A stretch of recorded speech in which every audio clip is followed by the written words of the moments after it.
రాష్ట్ర ప్రజలకు మరియు కదిరి నియోజకవర్గ ప్రజలకు మా ఏపీ మెప్మా సంస్థ ద్వారా అస్సలాము అలైకుం. రాష్ట్ర చరిత్రలో 4వసారి ముఖ్యమంత్రి కాబోతున్న అపర చాణక్యులు గౌరవనీయులు శ్రీ నారా చంద్రబాబు నాయుడు గారికి మా ఏపీ మెప్మా సంస్థ ద్వారా ఆర్థిక శుభాకాంక్షలు. సార్, రాష్ట్రాన్ని అన్ని రంగాలలో మీరు అభివృద్ధి చేస్తారని ఆశిస్తున్నాం. అట్లే కదిరి నియోజకవర్గ శాసనసభ్యులుగా ఎన్నికైన శ్రీ కందిగుండ వెంకటప్రసాద్ గారికి మా ఏపీ మెప్మా సంస్థ ద్వారా ఆర్థిక శుభాకాంక్షలు తెలుపుతున్నాను. కదిరి నియోజకవర్గాన్ని అన్ని రంగాలలో అభివృద్ధి చేస్తారని ఆశిస్తున్నాము. మా ఏపీ మెప్మా సంస్థ సభ్యులకు, కమిటీ సభ్యులకు, శ్రేయోభిలాషులకు ఈ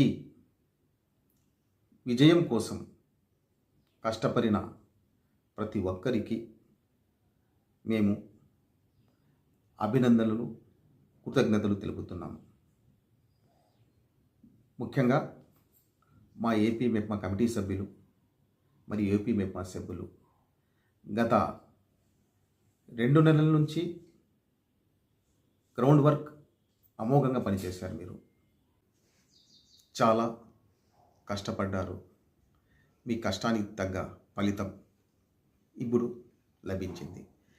2019లో కూడా తెలుగుదేశం పార్టీ కోసం, తెలుగుదేశం పార్టీ రాష్ట్రంలో వస్తే రాష్ట్ర అభివృద్ధి జరుగుతుందని భావించి అప్పుడు కూడా తెలుగుదేశం పార్టీని, నారా చంద్రబాబు నాయుడు గారిని మనం మద్దతు ఇచ్చాము. ఇక్కడ శాసనసభ్యులు కందిగుంట వెంకటప్రసాద్ గారిని కూడా మనము అప్పుడు మద్దతు ఇచ్చాము. ఈసారి కూడా మనము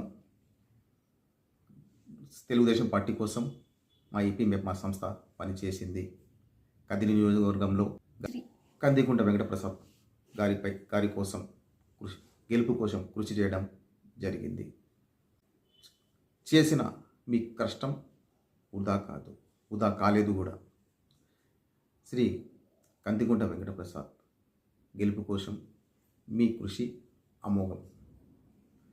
అదేవిధంగా తెలుగుదేశం పార్టీ గెలుపు కోసం కష్టపడిన ప్రతి ఒక్కరికి, అంతర్గతంగా కానీ బహిర్గతంగా కానీ కష్టపడిన ప్రతి ఒక్కరికి పేరు పేరున మా ఏపీ మెప్మా సంస్థ ద్వారా ధన్యవాదాలు, కృతజ్ఞతలు తెలుపుతున్నాం. మా ఏపీ మెప్మా సంస్థ ప్రజల కోసం పనిచేసే సంస్థ. కొంతమంది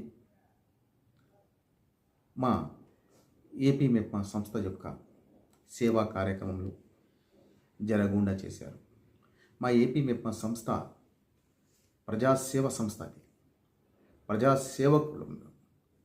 అటువంటి సేవా కార్యక్రమాన్ని నిలిపివేయడం చాలా బాధాకరమైన విషయం. అయినా మేము మిమ్మల్ని క్షమిస్తున్నాం. ఎందుకంటే మేము ప్రజాసేవకులు. మాలో మతాలు ఉండవు. మా సేవలు రాజకీయాలకు అతీతంగా ఉంటాయి. రాజకీయాలకు అతీతంగా సేవ చేసేవాళ్ళు. అది ఆలోచించుకోండి. మీరు మమ్మల్ని, మా సేవా కార్యక్రమాన్ని నిలిపివేసినా కూడా మేము మిమ్మల్ని క్షమిస్తున్నాం. క్షమించడం మా గుణం. ప్రజాసేవకులం. మాలో కక్ష సాధింపులది ఉండవు. ప్రజాసేవకులం మేము. మాలో ప్రజాసేవ, మానవత్వం మాత్రమే మాలో ఉంటుంది. ఈ అవకాశం కల్పించిన మీడియా మిత్రులకు ధన్యవాదాలు.